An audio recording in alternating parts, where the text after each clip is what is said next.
Hi, everyone. Welcome to our UCI Conversation Kitchen and New Swan Shakespeare event. We're really excited to have you here for The Hungry Eye with Professor Leonard Barkan. We're really launching a 2-day remote residency with Professor Barkan, who will also be speaking tomorrow about his book, which is coming out imminently, on reading Shakespeare, reading me, about his lifetime teaching and reading, and also occasionally acting in plays by Shakespeare. But tonight we're going to be focusing on food, which is why we're at the ARC Test Kitchen on the UCI campus for part of our streaming feed. Leonard is professor of comparative literature at Princeton University, where he has taught Renaissance literature and art for many years, including Shakespeare and also all things Italian. He has published many books on mythology in the Renaissance. This is one of my favorite ones, The Gods Made Flesh, about the impact of Ovid on Renaissance art and culture and literature. He's also written about archaeology and the making of Renaissance culture. He has a beautiful book about Michelangelo's drawings and poems. He and Nick are also avid travelers with passions for opera, art, food, and wine. And he has documented some of these journeys in his writings for food publications. Leonard has also written a wonderful book about one of my favorite cities, Berlin. It's called Berlin for Jews, a 21st Century Companion. And it's a treasure house of historical and contemporary reflections on the Jewish cityscape of Berlin. And indeed, Leonard, Nick, Ken, and I have been known to run into each other at the opera in Berlin, which is always a treat. But Leonard is with us tonight because he has published this luminous and revelatory volume, which you also see on the PowerPoint, The Hungry Eye, Eating, Drinking, and European Culture from Rome to the Renaissance. And it is gorgeously illustrated. I think there's 200 some color illustrations and beautifully printed as well. And you're going to be seeing some of those images tonight in Leonard's presentation. We'll also be sharing a link to a discounted copy of the book that Princeton University Press has made available for us very generously. So what we're going to be doing tonight is Leonard's going to share some stories from and about this book. And then Chef Jessica Van Roo, who some of you know from other Conversation Kitchen events here at UC Irvine, will demonstrate some recipes that reflect the period. And I will also be taking questions from you, and you can use the Q&A box to pose those questions. Tomorrow, Leonard is speaking again at noon about Shakespeare, and we'll also put that link in the chat later on in the program. So I am super happy to turn over the screen to the one and only, the amazing Leonard Barkan. I'm delighted. I'm delighted to be here. I mean, here is West 70th Street in New York, but nevertheless, for the moment, I'm floating over Irvine, and I'm really thrilled to be here. I want to talk just for a few minutes about the book whose cover you see on the screen. From the start, I've had a little trouble explaining what the book is about. One thing is clear right away: I wasn't writing a history of food and drink. On the other hand, the book is chock full of the history of food and drink. A portrait, for instance, of ancient Rome, as, to use my phrase for it, the foodiest civilization that there ever was, in the West anyway. As for China, don't get me started. Well, what is it then? Maybe the best way to express it is with a book title that I didn't use because people thought it wouldn't sell. The title was, and it remains the title for the first chapter, Reading for the Food.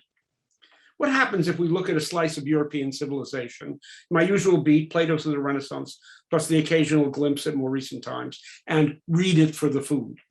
In other words, okay, you're making an empire, you're winning battles, you're painting frescoes, you're writing literary masterpieces, you're rediscovering ancient art in the Renaissance. I've written about that. What are you eating? Is that story about what are you eating on the margins of more important things? Do the margins turn out to be, as it were, central? And of course they do. To quote myself, This is a book about high culture and low culture, about centers and peripheries, about the return of the repressed. And it's a book about food. Because here's my other mantra, all stories are stories about food. So the first chapter, which is called Reading for the Food, is a series of vignettes in which I demonstrate what it means to look at lofty monuments of civilization and read them for the food.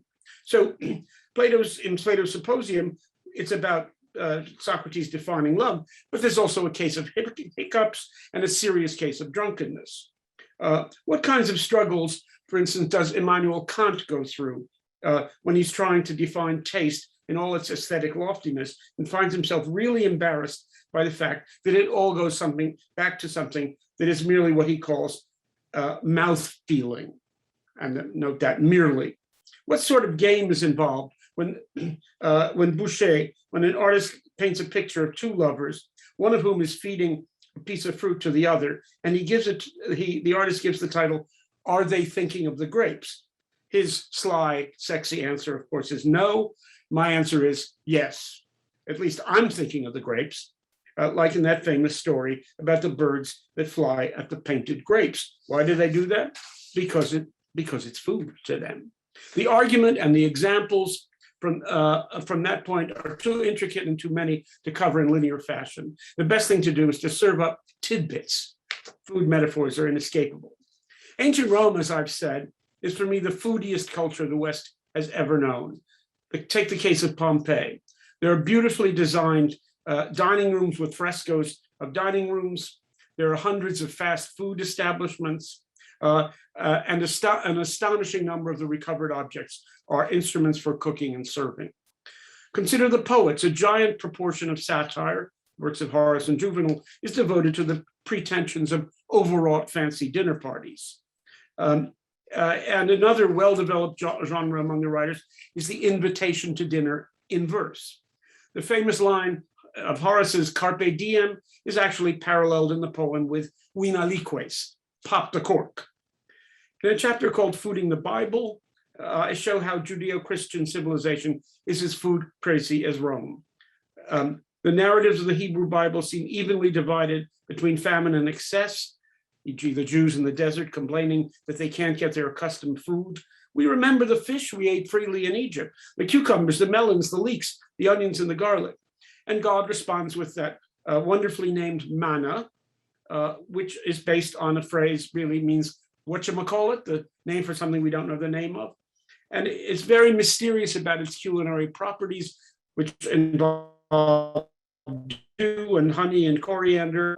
It's also in the end wrapped and fried, just like Middle Eastern pancakes today.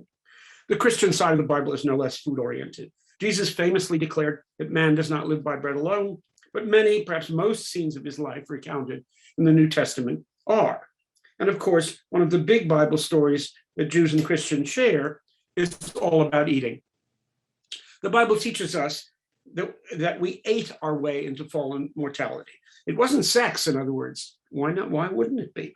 That excluded us from paradise. It was eating an apple. I'll get to the big story at the end, but first a glimpse via the visual tradition of a somewhat less familiar case of biblical food. To choose one of many, the Feast of Herod. Salome, you may remember, dances so beautifully, erotically, at Herod's birthday party, that Herod offers her anything she wants, even up to half his kingdom. Either on her own or through the connivance of her vengeful mother, she declares that she wants the head of John the Baptist. And here we get to the delicious part. She wants his head on a platter. And that's the word. It is a serving plate in the Bible. Renaissance artists love to depict banquets. And this banquet, however, includes banquets like these. This is Cleopatra's banquet.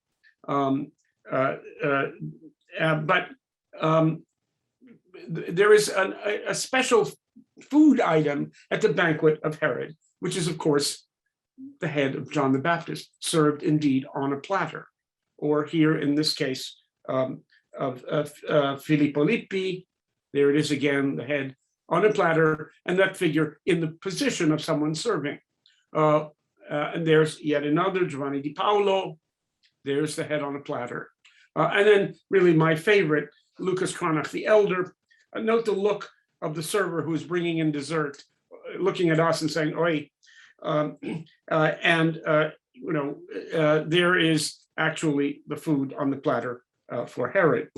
All this food and all this pictoriality makes it inevitable that we have a brief look at the greatest of all pictorial genres that has to do with food, which is still life. The final chapter, which along with the first chapter is my favorite, those two, is entitled Mimesis, Metaphor, Embodiment. And just to distract you while I explain what that means, let me offer a slideshow of some of the food paintings that are so beautifully presented, courtesy of the wonderful people at Princeton University Press, in the pages of The Hungry Eye. So mimesis, metaphor, embodiment is meant to be a sort of progression.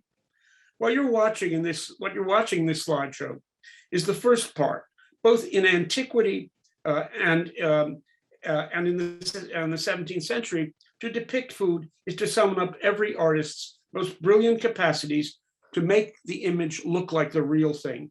Food is the birth of realism in art in many ways. And we see them all here.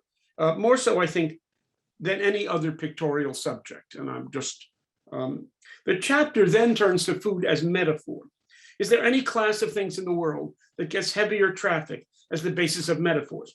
Those figures of speech that we all use every day without even thinking how fanciful they are.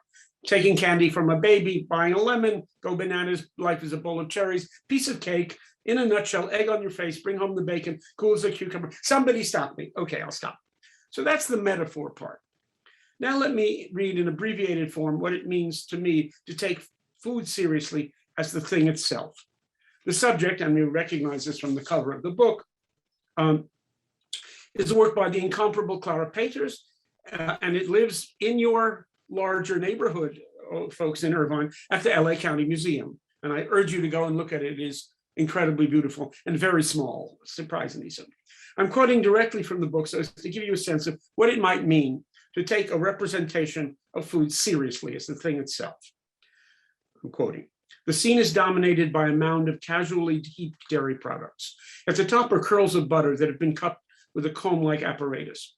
The opalescent shallow bowl in which the butter is being served is casually, rather than securely, placed atop a long-aged, dense, probably sheep cheese with a darkened rind. Things change in the foreground. Two groupings of casually placed cherries bring a splash of color. One is that a bunch of sour or morello cherries that remain popular to the Dutch taste to this day. Sharing space on another metal charger with one group of the cherries is the greatest art of painterly bravado in the painting, an artichoke that has been split down the middle, exposing the heart, the choke, the purple thistle at the center, and the interiors of the green outer leaves. There's one narrow segment, presumably from the other half of the artichoke, trimmed down to the part that is edible, lies directly on the table. There's a sort of isomorphism between the little wedge of artichoke and the detritus of the cherry. Though one is the only edible part and the other the only non-edible part, they both require some effort to separate the edible from the inedible, which in turn testifies to the fact that all this food is made for eating and not just for viewing. This is what it means, in my view, not to refer to foodstuffs as mere decoration or mere symbols, but to read a painting for the food. Here, as I approach embodiment, are some other painted works that might also be said to count as still life. Bassano, Crespi, Gaddi, Tristan. You probably won't recognize the particular paintings. After all, they're not this one. But they are, of course, the food on the table at the Last Supper. And the book ends here. And I think the book's most radical claims are made in reading the Last Supper for the food. Or, as I like to put it in a more lighthearted way, what's for dinner at the Last Supper? In the earliest of the scriptural texts narrating this occasion, Jesus takes the bread, breaks it, and says, "Take, eat, this is my body, which is broken for you. Do this in remembrance of me." And he repeats that with the cup. Two things happen in the pictorial tradition. One, the event becomes a full-fledged banquet. And two, this scene becomes, in certain parts of the European world, the favorite subject for decoration in banqueting spaces, and specifically those of monasteries and the other religious foundations. So the painting of a dining room inside a dining room, which goes all the way back to Pompeii, is relived around the whole European world, certainly the Italian world, and especially there's a kind of, you can kind of do a tour of Tuscany looking at banquet spaces or dining spaces in monasteries and refectories, always with the Last Supper. And I talk a lot about the connection between who is sitting in the room and who is sitting in the painting. So the result is a great cultural leap or cultural contradiction that lies at the heart of the Eucharist and is being enacted every time a mortal dinner takes place. Every time mortal dinner takes place in front of a space in which, as Scripture tells us, the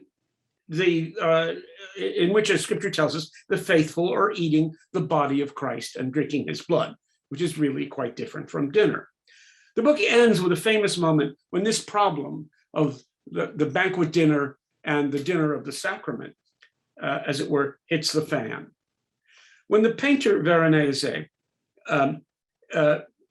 produced a particularly vivid and detailed banquet and got summoned before the Inquisition. And there's the business part of that painting. The interrogation consisted in asking about the details of the scene. In each case, what the Inquisition believed should be Christianity's most sacred foundational moment, Veronese describes as part of a particularly grandiose Venetian banquet. So they ask him about this figure, and he says, well, that's the master of the banquet. He doesn't refer to the host of the dinner in the Bible. They ask him about these people, and they say, well, anyone with a big banquet had better have security on hand. What's that, they say, looking at the gentleman leaning on the banister. Well, one of the guests had a nosebleed, says Veronese. What's this? Well, it's one of the apostles seeing which slice of the meat he got. And this finally, which you can barely see, just to the right of the pillar, who's that? He says, well, this is someone picking his teeth at the banquet. But of course, for the outcome of the confrontation between the grand dinner and the institution of the sacrament, you'll just have to read the book. Thank you. Hi, thank you, Leonard. That was wonderful. And yeah, you really did give us the greatest hits from the book, which I had great pleasure in reading and savoring each paragraph and observation and image that you choose to include. It's really quite delightful. And you really take us through many of the major works of the European Renaissance, not only, the Eucharist and the Bible, but Erasmus and Rabelais and so many great things. So we're going to, at this point, share the screen now with Chef Jessica. So you could, yes, great. And Chef Jessica is going to be working with a cookbook. Maybe, Leonard, do you want to say a little bit about Platinus? Oh, yes, absolutely. I do want to say something. Interesting that I can't seem to find him. Yes. The source of, as I understand it, of Jesse's recipes is a cookbook that, for me, proves that cooking had a renaissance. Platina, he gave himself that sort of fancy Greek name. His real name is Bartolomeo Sacchi. He was the complete humanist. He was a student of Greek. He wrote an abbreviation of Pliny's Natural History. He was a dependent of the Gonzaga family. Above all, he was a member of the classicizing group, in some sense, of radical humanists, very much under threat by the rigidly anti-humanist Pope Paul II. His group was accused of what I always call the 3 H's: humanism, heresy, homosexuality. They met in secret in the catacombs. And the cookbook is an extraordinary addition to all this. He borrowed, actually plagiarized, the recipes from a real cook, Mastro Martino of Como. He often added medical and scientific details, which betoken his expertise as a humanist. But one of the amazing circumstances of the book is that he wrote it in Latin. So we know that it's not for cooks, even though it's a cookbook. This group that he was in was very much under threat. And the cookbook, in some ways, represents a summoning up of his intellectual circle in happier days. Platinus was himself in prison, as were several of them. The most weird and wonderful thing, there are many in the cookbook, is that he constantly references his friends in the group, but using their classicizing pseudonyms, so both because they gave themselves antique airs and because they were disguising themselves. He would tell us this or that dish is particularly beloved by, Marcus Aurelius, which is some friend of his. Or this dish should not be eaten by Commodus because it'll give him gas. Things like that. So, and just to read a very brief sample of this, which is very much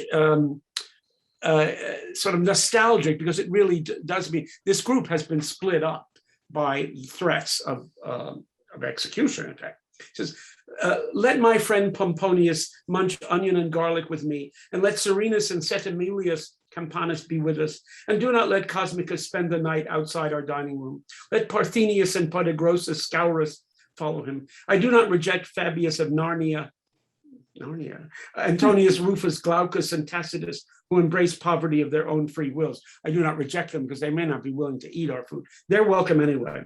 And so that Callimachus will not be angry with me, let Demetrius invite him to a vegetarian meal, because you know how it is when you have a vegetarian guest, what pain it is. Whenever it's pleasing to fortune, which, as the tragic poet says, is hostile to the brave and good. The brave and good, and smiles on scoundrels and the lazy. The importance of this material is very much connected to the things that Stephen Greenblatt talked about in The Swerve. That is to say, the rediscovery of Lucretius and the new position of pleasure. And it's very related to Lorenzo Valla's quite radical treatise on this permissibility of pleasure. And that's really so Platinus calls his book De honesta voluptate, of honest pleasure. And in some sense, eating food becomes, in many ways in the Renaissance, the exemplum of honest pleasure. Beautiful. And I think maybe I can get there's a great painting, just so we can see Platina. I'm hoping it will appear. There it is. Oops. Well, there it is. We're not seeing it. This is, you're not seeing it. No, we're not. Okay. I'll just go back. Yes. Melozzo de Forlì painted Platina. Platina ended his life because there was the Pope that followed Paul II was Pius II, who was a friend of the humanists. And so he ended his life as the first prefect of the Vatican Library, proving that he is somehow the ultimate humanist, the person who had in his keeping the great Renaissance library. Well, you, Leonard, are the ultimate humanist, and we're so glad to have you here. And Jessica is going to lead us through some honest pleasure. Yes. By sharing some recipes with us. I hope everyone picked up a kit if they could. We roasted some chicken, we made some apple fritters, and then we also made a modern herb pie for many. And that's what we're going to start with right now. And so these recipes were a lot of fun, and we will give them to you. I have a Google link I'll put up in a little bit, and it has all the recipes, including the excerpts from the book. And they're really fun to read, and you will realize it took me a while to figure out how to make this stuff. It was not easy. And so the modern herb pie for many is probably the longest recipe. And we believe there is a typo. Inside the recipe, it calls for, so you'll read it, but what it does is it calls for ½ pound of ginger in one pie. That is not right. I would never do that to you. And so I took that out. And then the other thing is a lot of the recipes, sugar, rose water, sugar, rose water, sugar, rose water for everything. Now, I love rose water. But I will say the majority of people do not like rose water because it's too fragrant. It's very perfumey. And so I left it out. We are lucky in Irvine. You can go to Wholesome Choice and you can find verjus, which is the sour grape juice that we're going to use, as well as the rose water. So we are lucky where we are because we can actually find a lot of these cool ingredients. So I'm going to start. I'm not going to do the seasoned salad because all that is just mixed greens with a dressing that I made with verjus, which is a sour grape juice. So it looks like that. You can buy different ones and you can buy some on Amazon. You can even buy it imported. And that's what I use to make the dressing with a little olive oil. Well, we're going to get started. And the first thing we're going to make is our pie for many. All right. So down here, this is really fun. And what we discovered was that this is pretty much ravioli filling, kind of like ravioli filling. So I have a pie crust that I par baked.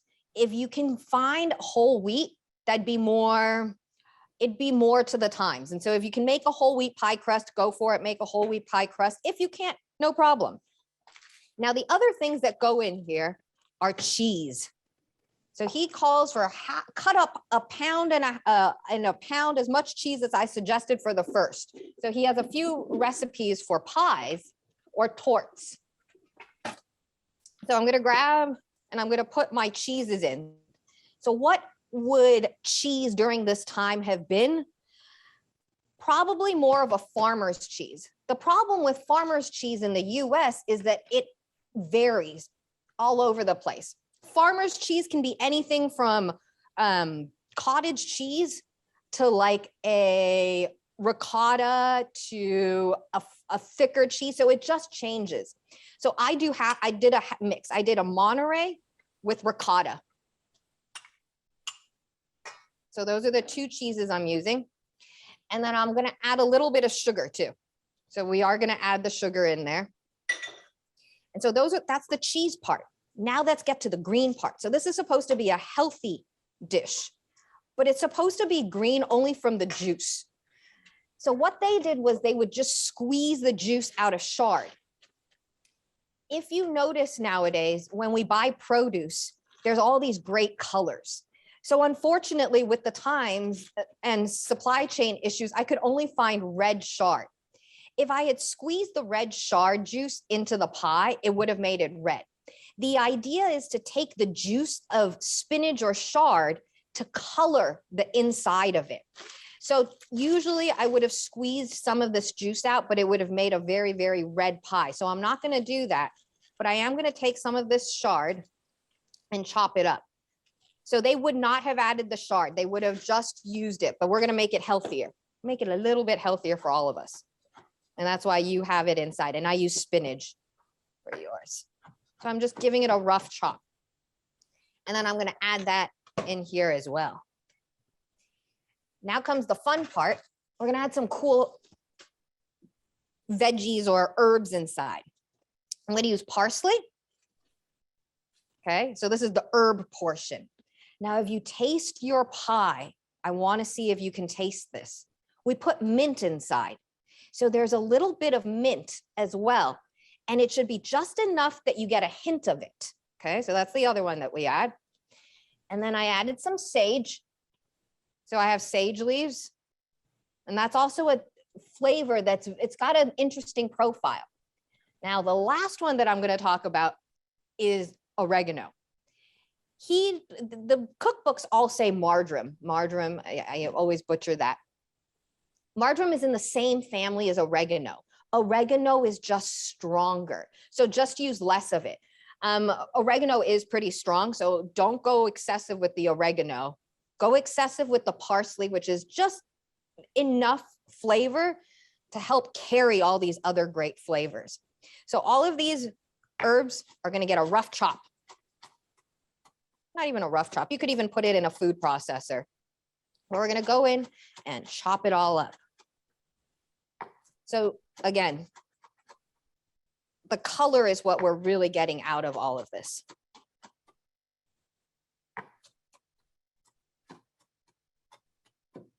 Right? And then that also then gets added into the mix. Okay, next, ginger. So there's a lot of ginger in these recipes. Like I said, we're only using a little. We're not going to use a lot. It's not going to be overpowering, but this is what I want you to do with your ginger. Grab a spoon and peel your ginger with a spoon. That way you don't waste it and you're only using what you need. So you can just go around and scrape it off. And I have a question for either of you. Is the ginger and the rose water and the sugar, are those Arabic influences on the Italian cooking, or how do they get into the Italian palate? I think they are. I mean, I think there are sort of Mediterranean, sort of the Eastern Mediterranean turns up. A lot of these details are basically from the East. Right, and Mariam in the chat says rosewater seems a Persian influence, Right. Which is interesting as well. Thanks. It is, it's interesting. All right, and then we've got our eggs. But for some reason, only egg whites. So we're only gonna use egg whites. I'm gonna use 4 egg whites, and I'm gonna show you a trick that I do just because I like showing tips and tricks when we cook. So you can get egg, okay? This is just fun. And you can grab a bottle, empty bottle of any kind. Water bottle is probably the easiest, and squeeze out all the air, okay? And then you can just scoop up the egg yolk, just like that, all right? And so you can go back around. So if you got kids around, I always try to find things that kids can help with in the kitchen. So stop throwing away your water bottles and you can go in and just suck it up, just like that. Glad you like that one, Leonard. But and it doesn't break. The yolk doesn't break. It doesn't break. That's a miracle. And or you can do it the old-fashioned way and just go back and forth. Yes. Just like that. That's what my And mother it breaks. did. See, and it broke. It was easier Right. with. That's the trouble with that method. So there we are. So we're going to use 4 egg whites. Now he calls for 5. I'm just assuming eggs back then were a lot smaller than the eggs we have now. That's just Very my likely. assumption. Yeah. It's very likely. And then I'm going to add butter.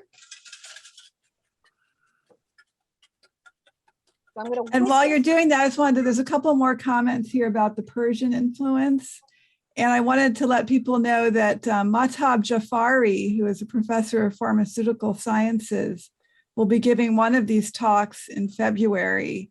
And she's done wonderful original research in her pharmaceutical lab on the health benefits of different spices, including those associated with her native Iran. So we will be definitely looking at Persia more directly soon. Let's see, Ariane, hello. Wonderful. Hi, Ariane. She says, from what I recall, Platina, Martino et al. Don't always specify fresh versus dry ginger. Do we have a sense of which one would have been used with greater prevalence, Leonard or Jess? I assume fresh, just because that's sort of the natural, the way it comes. And they're very different. So it's a good question because they would be very different. I agree with Leonard, mainly because of the amount that they're adding in is so much. Exactly. That I would, it would have to be fresh. I don't know if there was a big industry of drying ginger. I mean, I guess through the winter and so on, but yeah, it would be overwhelming. So then you just pour it into your crust and then you can pop it in your oven. And it only takes about 15, 20 minutes. And then when you take it out of the oven, you've got this beautiful looking quiche. I'll call it a quiche or a tort. Look at that. Magnificent. So before and after. And it's a really, really easy cutting pie too. And so you can just take it out and it can be eaten cold. It can be served at room temperature. You can reheat it up. It's good anyway. And if you have too much filling, make raviolis with it. It's a really good filling for ravioli. And that's all it is. So there's a question here, a comment here from Marge saying that filling looks just like filling for Greek spanakopita. Yes. So there's clearly, again, a kind of Mediterranean Absolutely. culture here, Leonard, with spanakopita and quiche and this kind of herb pie. They're all sort of getting to a similar place with similar ingredients. And many of those things are already happening in the Middle Ages. I mean, the sort of medieval cooking is astonishingly Eastern, Persian or Turkish, or wherever you want to locate that. And it suggests, transport and interrelations, even at times when we would have thought them few and far between. I mean, food really does, travel in some ways more than anything else, or sooner than anything else. And it's funny because I teach culinary medicine, and one of the things we talk about are fad diets. And one of the fad diets that's coming up that I've seen is a medieval diet. So eating so it's keto at its finest, eating all the meat that you can find, but they call it the medieval diet. And so they take these terms, I like paleo and medieval, and label them to make it seem like it's the way that we should be eating. Right. A lot of things that medievals did that we shouldn't be doing. Yeah. All right, so the next dish I'm going to show you is an apple fritter. So we all think we know how to make an apple fritter, which is true, we do. But this one is a variation of an apple fritter. No, yeah, you do, Julia, you do. No. So usually when we make apple fritters, there's different ways, but one of the ways is that we make rings out of them. And then you can make a ring and then deep fry it, and it's really pretty. But you take raw apples. You don't cook them. I'm using one of Platinus' recipes where he cooks the apple. So what he does is he cooks the apples in, this one I can read because it's short. Mix a bit of leavening meal and sugar with apples boiled or cooked under ashes and mashed with the skins and the hard core removed. Fry the fritters in oil. From their ingredients, you will certainly find these harmful. So they will be harmful. So we're going to cook these a little bit. So the way that we're going to do, you do peel them. If you're me and you're doing this at home, don't peel them. Eat the skins. It's healthy, especially if it's organic. And I am just going to dice them. So I'm just going to go in, take out the core. So just at an angle. And then I'm going to get butter. And when I made the recipes for you, I used salted Danish butter. And it just makes all these recipes taste that much better. So butter these days, there's the reason why European butter tastes better is because of the higher fat content. So European butters have higher fat content, and so they taste better. Kerrygold being one of them. And we have a comment here from Mariam Hassani, who's one of our UCI Chopped cooking winners. So it's great to have her here with us tonight. And she says, apple cooked in coal seems so good. Can one of you comment on the different sources of heat that were used in cooking in this period? They didn't have a microwave or an Instapot. Obviously they had fire, and the fire was controlled, was contained in certain ways. There were really, I don't know that there were, and it's whatever fuel would produce fire locally. Obviously, in the winter, they would collect lots of twigs, and so I think a lot of things had a very smoky flavor. Wonderful. I want to go back to what Jess said about salted butter, because it's a fact. I grew up in a house where salted butter was considered low class and only sweet butter. And it's taken me, well into my middle years to discover that when I go to a serious French restaurant, and there's the bread and butter on the table. It is salted butter, and it is delicious. Yes. And in recipes, you don't want to sort of have a secret way, and an accidental way in which extra salt is coming in. So you use sweet butter, but just by itself on a good piece of bread, good salted butter is unequalable. I agree. And that's why for the pies, like if you're cooking something savory and you can control the salt, go for it. Add the extra, use the salted butter, and then just cut down on the salt. Yeah. But yeah, salted butter is so good. Okay, so I have my apples chopped up, and I'm gonna quickly come over here and I'm gonna cook them in a little bit of butter. So I've got the butter, and you're only doing this just to soften them up a little. You don't have to cook them all the way down. Just to get a little bit, just so that they're soft. Now he mashes them and then puts them in the batter. I don't do that. I kept the pieces kind of whole. And the special thing that we did with yours is that we use spelt flour. So spelt flour is a whole grain flour. I would use whole wheat if you can't find spelt. Definitely use whole wheat flour, but spelt flour is amazing because it has all the nutrients in it, because it's still got that endosperm on the outside. It's just that much healthier. It's harder though. The grain is harder. And so that's why you don't see it as much out there, because it's harder to cook with. But if you notice, your fritter isn't that much harder than a normal whole wheat fritter would have been. All right. So while that cooks, I'm gonna swing you back around to get the batter ready. And for the batter, we're gonna add flour, sugar, cinnamon, sugar, and baking powder. And we are gonna open a bottle of Martinelli's, something sparkling. So sparkling cider helps the most. And I'm going to give this a good whisk before we go. And did he have something sparkling? I don't know. I don't think so. I can't He just remember. said leavening. No, he just said Oh, leavening. you used leavening. Okay, right. But of course, lots of, I'm cheating. lots of fritters have even seltzer water, even water. It helps with the bubbles. It helps make it. Right, absolutely. It's like a tempura too. Like when you make tempura batter. Exactly, right. You add beer that. batters, you're right. And then 1 egg.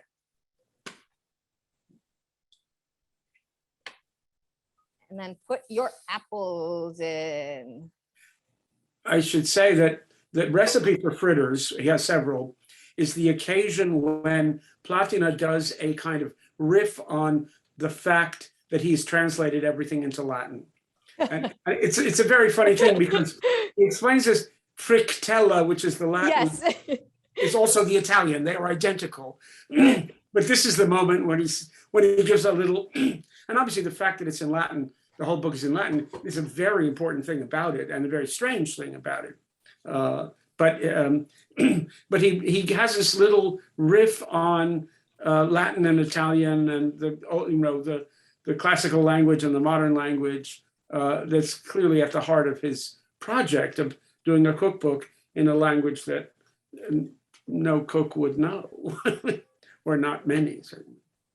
And it's for those who wonder where you can buy this cookbook, it is out of print. I was able to find it on Amazon used, and it's a very fun book to read, but it is not easy to find. But I was able to find, I think there may be 1 or 2 more copies on Amazon. There are 2 versions. I mean, it's the same, this wonderful woman who I think is a nun. I mean, and she's spent her life researching Platinus cookbook. And the introduction to the big edition, which has the facing pages in Latin and English, her introduction is superlative. Wow. Yeah, I think I got it from the library. It's really gorgeous. Oh gosh. I have the Yeah. book right over here, but So we have a couple of people want to make sure they get the recipes from you, Jess. Will you make sure you put that Google link in the chat? Yes, I will do that right now. And we also actually. have some more butter theories here, which maybe give some ballast to your parents, Leonard. Vincent says that there was a time when butter was salted during production right. in order to mask the off flavors from Right. impurities in the dairy. So maybe that's why your parents felt that it was low I'm sure. fat. I mean, my parents are born at the beginning of the 20th century, so that's their generation. And I think, although, you know, and margarine was, could not enter our house. I mean, and that a lot of this is the various war, you know, tastes and so on. All right. So batter is done. And I use an ice cream scoop because you want about a quarter cup. And then I have oil going on right here. Now it's not deep frying. It's called shallow frying. Shallow frying, actually, you absorb a lot more oil, but you need to do it with the fritters because what you want to do is you want to kind of squish them down. You want them a little bit flat. So I'm going to start putting them in.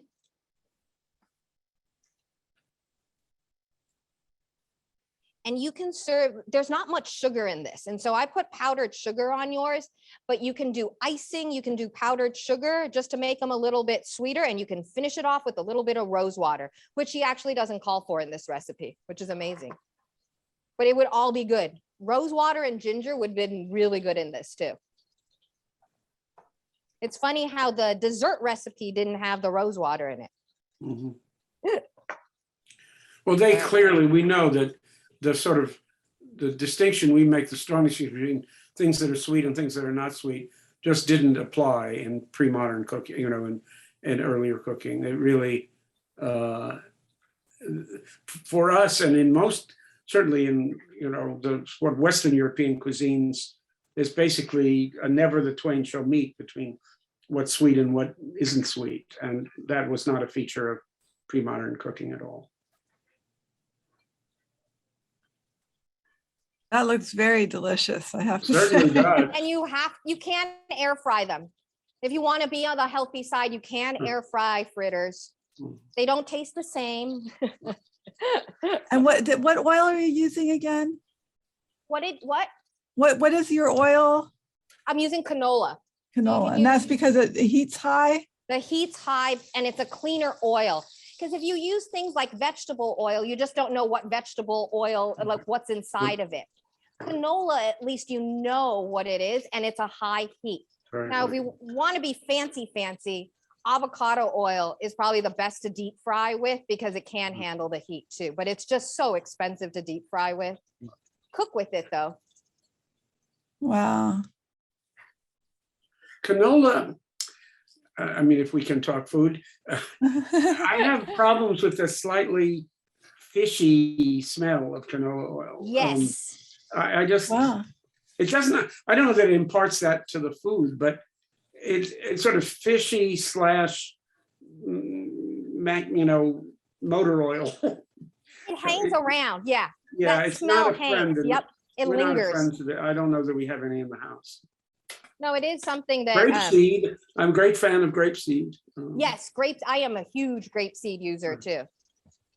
So Leonard, there is a question here about your presentation as well.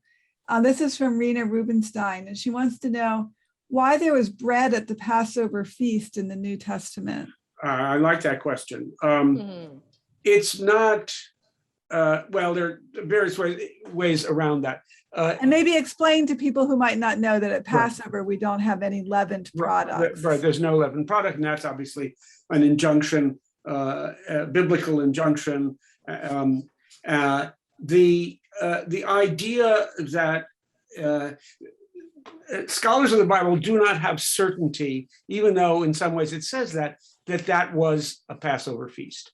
That's open to question, even though it's generally assumed it was. And there's a reference to the calendar in one of the versions of it, one of the gospel versions.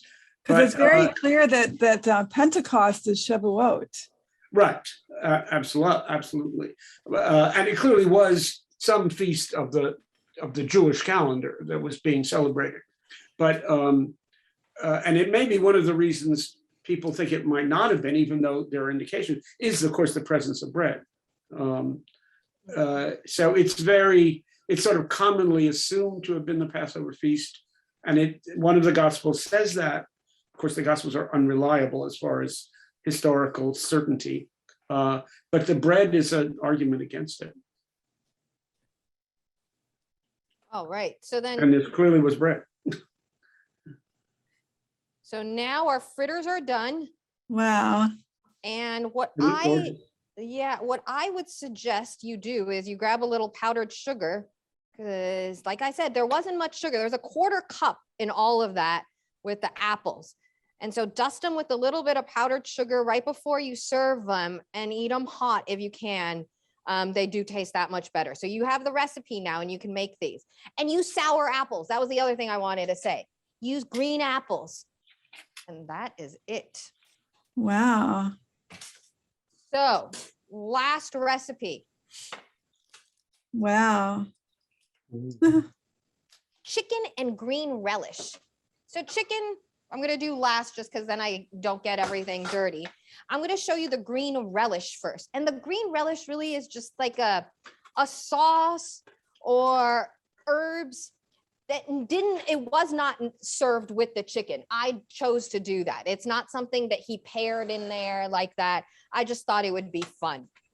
So for that, it's a mixture of pretty much herbs and spices.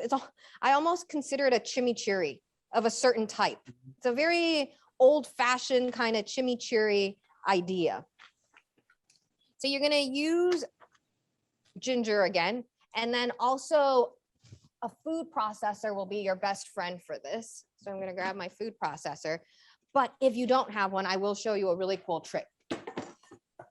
If you have a knife, hold your blade. So start pinching your blade and then put your fingers around it. Now hold the stem, all the stems of the parsley, and let the knife be your guide. So do this with cilantro too. And take it at an angle and just start shaving at the stems. Now what that does is it kind of gives it a haircut, and it takes off all the leaves, but leaves the big stems that you might not need. And then you can go back in and you can grab, if you see one, you can go in and kind of pick it out. I love these tips and tricks for herbs because I want to show you the next one that's my favorite. Thyme. Good. Miserable to deal with. Yeah, I agree. I avoid it because it's so hard I'm dying to see this. Oh. Oh, Thread it like needle and thread. no. And then you can catch your thyme and measure it now, and it's all right there for you. So again, another great thing, if you have kids at home, just stick them with a strainer and some thyme, and you just go through there and you stick it through. And you want those cheap strainers, not the fine French ones. Don't use those. Yeah, you want the 99-cent store strainers, the ones that rust after a while and all of that. But then you can collect everything. If you don't want to do that, the other thing you can do is you can just go the opposite direction and just pull down. Yeah, that's what I do, but this is better. Very cute. I don't have it. I have to go buy a 99-cent strainer. We don't have that in our house. Oh, and then oregano or marjoram. And this one I don't, because to tell you the truth, with oregano these days, the stem is so fine, you can actually add it in. The thing about stems of all herbs and spices is they carry more of the flavor. So if you're talking, like, I love telling people that if they like green curry, guess what? You love cilantro then, because green curry is made from the stem of cilantro. Huh. And so it's interesting how the stems of all of these things actually carry more of the flavor. All right, so I'm going to put that in there. And that. And then we're going to add the verjus and some olive oil. It looks like you have a Persian olive oil there too. I do, because like I said, we're in the good old Wholesome Choice. Really is just one of the best supermarkets around, I find. And yes, I'm not measuring anything. And so this is, I find it's one where you can play around with and kind of adjust what you like and also what you have. So this is a great way to get rid of all those spices that you have. Freeze this and you can marinate chicken in it too, or marinate, use it as a marinade. I'm going to go fetch a bottle so I can show you. I can find. Of course, you want a better food processor than mine, but a little bit more. It's almost like a pesto that you're making, or Yeah. Beautiful.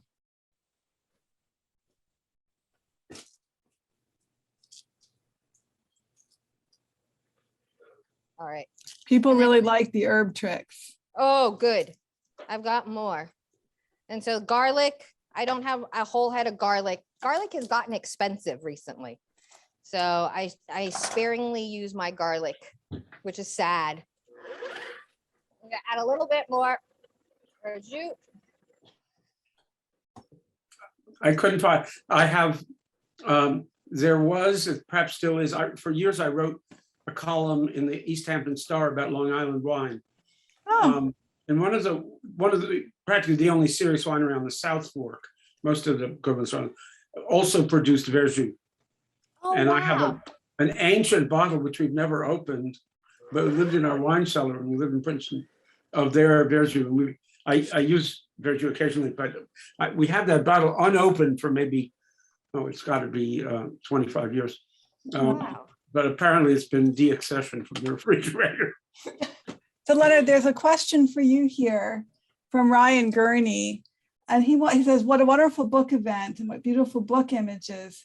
He would like to know what you have to say about the extent to which still life images are statements of regional pride. For example, Dutch painter Floris van Schooten's still life with butter and cheeses features apples and plums plucked from Dutch orchards, cheeses from North Gouda and Edam, and a tablecloth from Haarlem. All items boast of the fecundity of their respective regions.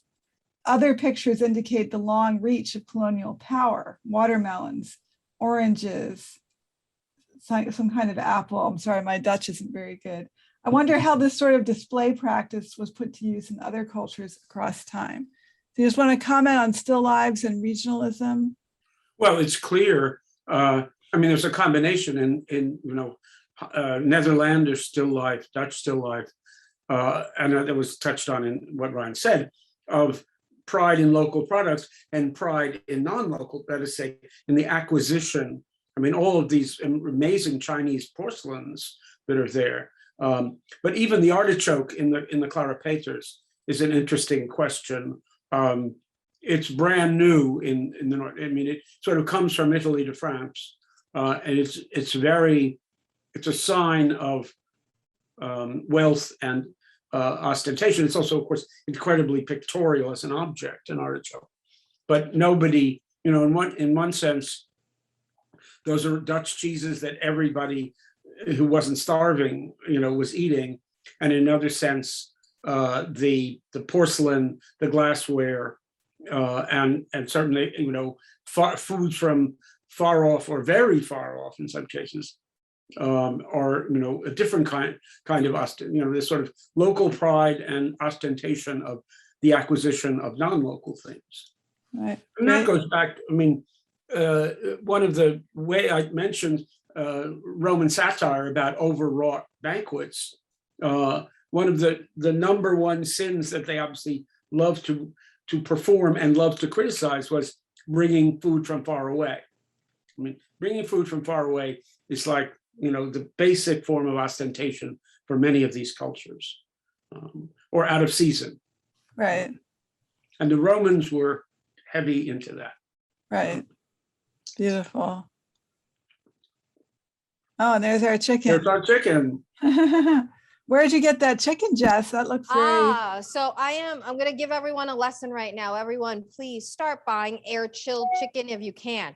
You will taste a world of difference. So air chilled chicken is chicken that is individually hung up to dry. Usually when they cool chicken down, they put it in a big vat of water and everything gets contaminated and mixed up. Air chilled chicken is hung individually. It's just healthier. They come from better farms and their chicken sizes are more normal. So if you've ever seen, like, Costco chickens are scary to me. Chickens shouldn't be that large. It's funny because I'll read recipes from Canada or Europe and they all ask for a 5-pound chicken. Well, 3 to 5 pound chicken is hard to find in the States sometimes. So I just find it funny, but we're going to use this. So this is a Rosie's chicken. And I'm going to show you how to make the best roast chicken in the world. And this is one rub that you can use, but I'm going to give you the tip. So what I'm going to do is I have 1 onion. If you have a red onion, it's fine. That's all I had. But use a regular yellow onion if you can. And I'm going to keep it intact, meaning I'm going to keep that little root right there. And I'm going to stick 1 or 2 of these pieces right through the middle, okay? Right inside. And I'm going to take a lemon and I'm going to cut the lemon in half too. And I'm going to try to jam it in there. Try. Okay. Now we're going to make our rub. Now the rub is where it's fun. I'm using, so this cinnamon and fennel and garlic, cumin, pepper, salt, and a little bit of sugar. Okay. So all of those things get mixed up. And check to see if your chicken, most chicken has a little bit of salt solution in it. So I am not big on salting chicken until maybe the end. You can add a little, but just check to see where your chicken's from. All right, so now I'm gonna sprinkle this all over. And I forgot to tell you the most important part and why my chicken is on a white plate. Well, you wanna make sure that your chicken is as dry as possible. You can even go as far as letting your chicken dry overnight in the refrigerator on a rack. That is the trick to all super crisp chicken. You know, Peking duck, that skin is super, super crispy. Well, it's because they hang these guys up overnight and they dry in the refrigerator. So to get crisp skin on anything, you want to dry it out overnight. And you can do that in the refrigerator. And the way you would do that, don't put the seasoning on it, but you would just put it on a rack like this and let it sit. Now we're going to roast this guy. So what we're going to do is take a little bit of butter and I'm going to put the butter underneath the breast. So you stick your finger underneath and just stick a little bit of butter right underneath there. If you're scared to use your finger, you can use the back of a spoon. Just lift the skin, okay, just like that. And then you can take a little bit of that butter and squish it in there. Now, this is the trick, everyone. If you are a true roast chicken person like I am and you need to make it right, do this. Flip it over and then roast it. Now, why? The breast is where it's going to dry out the fastest. If I protect the breast and let the fat fall into it, it won't dry out. If you do this, though, you need one extra step. I'm going to turn them on. It's not going to be as browned. It's not going to have that golden color on that breast. So right before you serve it, flip it over and just stick it under your broiler for 10 seconds, 15 seconds, just to crisp up the skin, and then you're ready to go. So Leonard and Julia, I know you didn't see what everyone got. So I wanted to show you what the roast chicken looks like that I gave everyone. So I put that in the chicken, but I gave everyone a thigh and a leg. To clarify, I think it's students who got the food. Sorry. Yeah. And then the quiche and then the relish. Wonderful. And so it was really good chicken. Very, very good. But not a fritter? Oh, and the fritter and the salad were on the side because I was afraid people would think that was part of the meal, but there was a fritter and the salad for everyone as well. Wow, that's beautiful. I So very much agree with about the roast chicken and that sort of brown color that's in all the, in all the cookbooks. If you really just put it in the oven and wait for that color, you have overcooked the chicken Yes. very much. Very much Wow, so. that is so gorgeous. Yes, what a lovely meal. Well, we're just about out of time. Leonard, can you just tell us what you're cooking these days? Well, I can tell you what we're going to have for dinner. Yes. We're quite late, but Nick is also on something till 9 o'clock. We are going to, last night or the night before, I made cranberry bean vegetable soup. I mean, with fagioli borlotti, because we found very good ones in this Italian sort of restaurant and grocery store. And I soaked them, and it's just then, lots of zucchini and red cabbage, and it's sort of what the French call mijoter. So it cooks for several hours with barely a bubble. And before that, we'll have roasted asparagus wrapped in speck, apropos of our talking about speck earlier. So asparagus with a light sort of vinaigrette dressing, then 2 or 3 spears wrapped in a small speck. Beautiful. Well, this is great. Well, we've had a great group tonight. I hope that people have enjoyed learning about some of the history and art of food from Professor Barkan, with his specialties in Renaissance literature and art and culture and archaeology, and then from Chef Jessica. And then we've also been learning from all of you about, the history of butter and Persian influences and other things like that. So Professor Barkan is speaking tomorrow at noon about Shakespeare. We also do have 2 great kitchen events in this series in February. One is on Jane Austen's Tea Table with Professor Jane Lewis from the English department. And the other is The Truth About Supplements with Professor Mahtab Jafari from the Pharmaceutical Sciences. So the fun continues. Bon appetit. Thank you, Professor Barkan. Thank you, Chef Jessica. Thank you. Thank you, Jess. It was wonderful. And yes, Mary Ann says, is there a link for the book? I thought I made that available. It's also on the Shakespeare Center calendar page, but let me just grab that for you if I can find it quickly. But anyway, it's called The Hungry Eye, and we do have a discount code for that, which is good, I believe, through the end of the month. And so you can find that. Yeah, Julia, it just went to us, to the panelists. Oh, I'm sorry. That's what happened. Okay. I just scrolled So back. here is the book link and also the discount code. It's really very beautiful and fun to read, and I highly recommend it. And hopefully my other links went through to people, because it's No, it says everyone. okay. All right. Well, thank you, everybody. And we'll see you back at the test kitchen in February for Jane Thank Austen you. and supplements.